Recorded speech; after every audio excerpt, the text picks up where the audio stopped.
अस्सलाम वालेकुम दोस्तों, कैसे हैं आप सब। उम्मीद है आप सब खैरियत से होंगे। अल्लाह रब्बुल इज़्ज़त आप सबको इसी तरह हमेशा खुश रखे।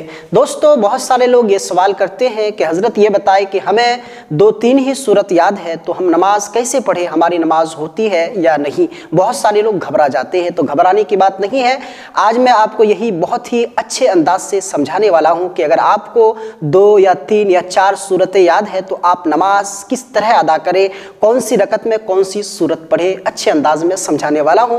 वीडियो को शुरू से आखिर तक जरूर देखें, एक मुकम्मल जानकारी हासिल करके जाए आप। तो दोस्तों चलिए शुरू करते हैं। सबसे पहले आका करीम पर दुरूद पाक का हदिया पेश करें। सल्लु अलल हबीब अस्सलातु वस्सलाम अलैका या रसूल अल्लाह वस्सलातु वस्सलाम अलैका या हबीब अल्लाह सल्लल्लाहु तआला अलैहि वसल्लम।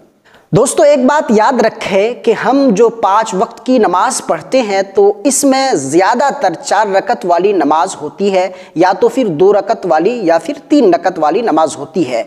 तो अगर आपको 4 सूरत आपको याद है तो ये बहुत अच्छी बात है, यानी हर रकत में आप एक सूरत पढ़ सकते हैं, आपकी नमाज हो जाएगी। इसी तरह अगर आपको 3 ही सूरत याद है तो क्या करें, तो पहली सूरत जो याद है आपको, उसको आपको पहली रकत में पढ़े, और जो दूसरी सूरत याद है उसे आप दूसरी रकत में पढ़े, और जो तीसरी सूरत आपको याद है वो तीसरी सूरत आप तीसरी और चौथी रकत दोनों रकत में पढ़े।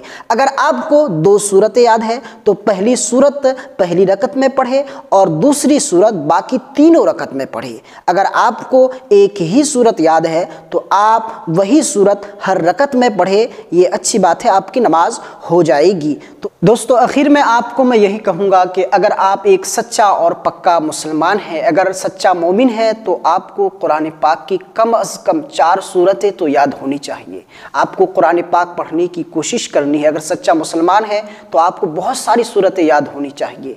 अगर आप कोशिश ना करेंगे तो सीख नहीं पाएंगे। तो कुरान पाक को सीखने की कोशिश करें। अगर आप एक ही सूरत जानते हैं तो नमाज आप पढ़े, आपकी नमाज हो जाती है। धीरे धीरे आप सीखने की कोशिश करें, किसी आलिम दीन से राब्ता करें और उससे हर रोज़ जाकर एक सूरत नहीं बल्कि आधी आधी सूरत करके सीखे। इंशाअल्लाह बहुत कुरान पाक पढ़ना आपको आ जाएगा।